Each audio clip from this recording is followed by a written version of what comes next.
to my channel. It is Epinine, aka Epi, and thank you so much for joining me for another true crime video today. I do apologize for being absent for a couple weeks. Life has just been crazy. I'm getting ready to move. There's just a lot going on. So if my posting schedule is a little sporadic for the next couple weeks, I apologize, but I promise come middle of May, hopefully it should become a little bit more regular and a little bit more consistent. Today's video is going to be a missing persons case, and it is one that I have been interested in for a long time. This case is pretty local for me. It happened in an area that's really close to where I grew up. So it's a case that I followed for a really long time. I remember when this first happened, and it's still unsolved to this day. So I figured it would be good to get it out there a little bit more, help some different people hear about it if they haven't heard about this case before, and maybe this child will be found safe someday. That is the ultimate end goal in any missing persons case, is that they'll be found safe. So it's my hope that I'll help get the story out there and maybe somebody somewhere knows something. I'm going to go ahead and get into my usual disclaimer that in doing these videos, I mean no disrespect or offense to anybody involved, none of the victims, none of their families. This is all just information that I have taken from various sources online and compiled it into one neat little video so that people who are interested in this case can come to one location for a lot of information. So with that being said, and without further ado, let's go ahead and dive into the story of Sky Metalwala.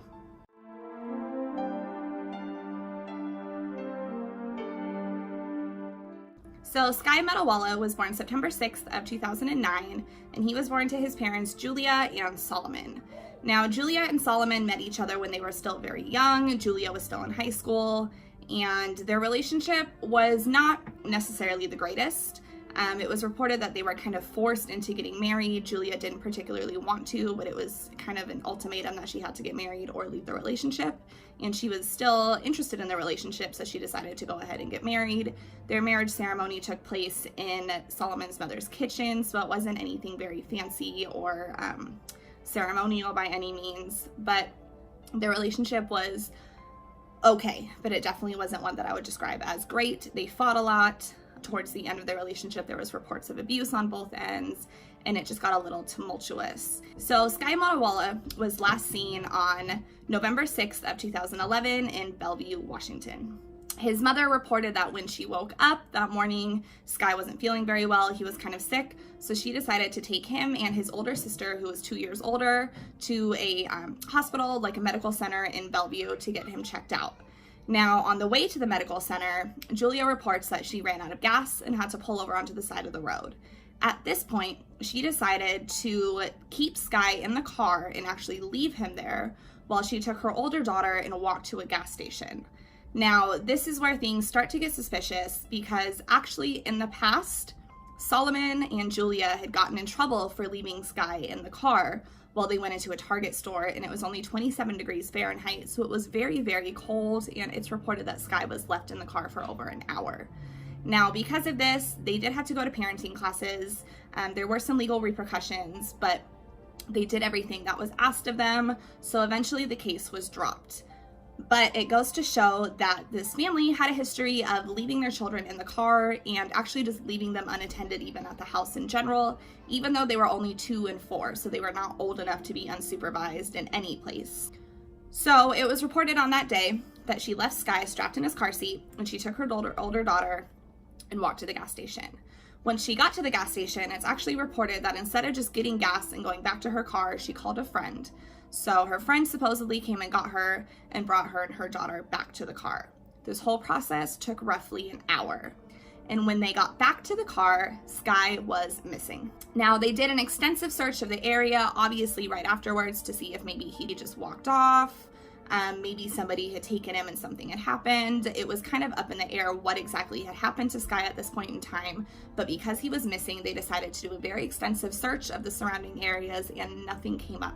There was no traces of Sky. There was no idea where he could have been. It was reported that they found a toddler's shoe in that area, but it was not determined to be Sky's shoe. So they just had no idea what happened to him. Now, at this point, you would think the family would obviously want to be involved. They would want to do everything they could to find their missing child, but this isn't really how things ended up going down. So Solomon was very involved from the beginning. He wanted to know where his son was. He didn't know what had happened because of a very, very messy separation and divorce that had occurred. He didn't actually have visitation rights with his children, so he hadn't seen Sky for a while, and he wanted to know what happened to his son. Now, Julia wasn't as helpful. It's reported actually that when the cops looked, she had about 2.2 gallons of gas left in her car. So the fact that she had ran out of gas didn't seem very factual. Not only that, but they found it was very suspicious because the night before Sky had gone missing, there was an episode of Law & Order that really closely mirrored this case. It was an episode where in that story, a car was parked with a child inside, and the car got stolen and the child got kidnapped. And this started to make cops think that maybe Julia has a lot more to say than what she is currently saying. And to make issues worse, Julia actually refused to talk to police. She refused to do a polygraph. Anytime they wanted to get any information out of her, she just pled the fifth and just basically said, I have nothing to say about this. And she would only communicate with the police through her attorney. Now, this was a stark contrast to Solomon and his family, who were very involved from the start. They were very cooperative from the start. They were willing to take polygraph tests, and they genuinely seemed like they wanted to know where Sky was. And to make Julia, again, just kind of look a little bit more suspicious, there was a lot of things that started to come out about her as this case developed and as people found out a lot more. One of those things was that Julia suffered pretty severely from mental illnesses, the main ones being depression and OCD. And it got to the point where she actually wasn't even letting her family eat inside because she wanted to keep the house super clean. She wasn't letting her family sleep on the beds because she wanted to keep the house super clean. And Solomon felt like this was invading in her ability to be a good mother. He felt like it was interfering with her ability to parent. Julia, however, stated that wasn't the case. And she stated that Solomon was abusive, Solomon was very controlling, and that made him unfit to be a parent and him unfit to be a guardian. So there was a lot of back and forth between the two of them, and where they could have been united in being parents for their children, they kind of butted heads against each other and almost used their children as weapons. And that is just never a good sign in a divorce at all. Now, it was stated that nobody was reported to have seen Sky in the 2 weeks before he went missing. Neighbors in that area stated that Julia really did not get out of the house very often. She was very much a homebody, so they did not see her and her children out doing things very much. And it was reported that in the 2 weeks before Sky's disappearance, they didn't see him at all. They have no idea where he was. They would see Julia, they would see the daughter, but they did not see Sky. Now, because of Sky's disappearance and just all of the issues surrounding it, Julia and Solomon's older daughter was taken from their custody in the days after Sky's disappearance, and she was placed in foster care. Now, it's reported that the daughter kind of was able to help the case a little bit, but she was so young when it happened. She was only 4 when all of this happened. So it was really hard for police to take her word for everything. However, she was stating that Sky was in the car with them the morning that he went missing. And that was kind of the story she stood by. However, people are wondering if this is truly believable or not, because a 4-year-old is pretty easy to coax. It's pretty easy to tell them, hey, say this, and they'll say it because they don't know any better, especially when parents are involved and they're just trying to do what their parents are asking. Now, after Solomon and Julia's older daughter was put into foster care, it took a couple weeks before Solomon actually got custody of her, but after a while, custody was granted, so she was put back into Solomon's care. And to make things even worse, after their disappearance, Julia got remarried to another man who, this was not a good marriage either. There was reports of abuse in this marriage. There was reports of just horrific things happening. They didn't get along. They fought all the time, but they still went on to have another baby.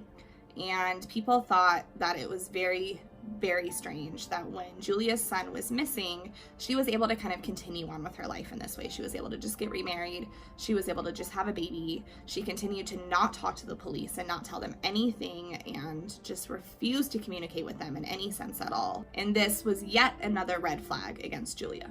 And to this day, that's pretty much all that's happened with the case. The police do believe that Julia's involved. Solomon also believes that Julia's involved. However, there isn't enough information at this point in time to charge her with anything, to even list her as a person of interest, really. The big debate that I was hearing was if she got in trouble for leaving Sky in the car, but then it turns out later he wasn't in the car, that could create issues. So the cops are just kind of stuck right now with little tidbits of information all over the place, but they can't do anything with it yet, and they can't actually charge Julia with anything yet. Now, there are some theories about what happened to Sky, so we'll go into those. Now, the main theory, obviously, is that Julia killed Sky. Whether it was intentional or whether it was accidental, people believed that he may have just died and that she hid the body, got rid of it. She had OCD, so obviously she would have cleaned her house spotless. She would have bleached everything because that's already how she acted.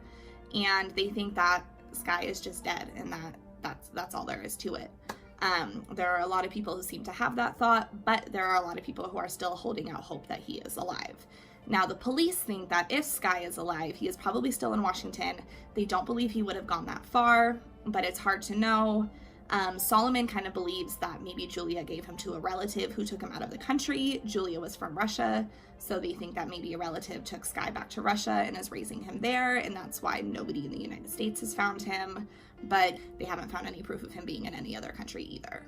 And the big thing that cops are trying to figure out is when exactly Sky went missing. If he did truly go missing that morning, he was left in the car, then they have a date there, but they kind of think that maybe he'd been missing for a little bit before Julia actually reported him missing, so that she possibly had killed him and then waited like a week or two and then decided to report him missing. But it's hard. Nobody knows. The police, again, are focusing their investigation on Julia, but to this day, there's just nothing, and nobody has any idea where Sky is. Nobody's heard from him. Nobody's seen him. There really isn't even like reported sightings of him. A lot of times with missing children, there will be reported sightings that end up being false. There isn't really even any of those with this case. It's just a cold case, and there's no information at all. So yeah, that is it. I wish I had a happy ending to this case to give you. I wish I could say, yes, he was found and he's safe and this is where he was at, but that's not the case and nobody knows where he is. They have done age progression photos, so I will go ahead and insert one of those here for you guys. So this is an idea of what he may look like now. This age progression photo is a couple years old, so he has even aged past this. However, this is kind of an idea of what he may look like.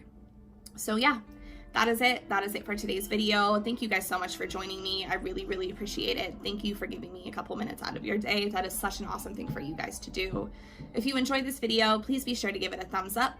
I know it doesn't seem like a big deal, but it really does help me out a lot.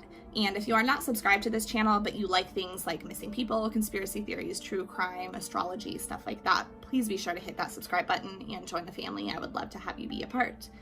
And yeah, until next time, I love you all very, very much, and we will touch base soon. Bye.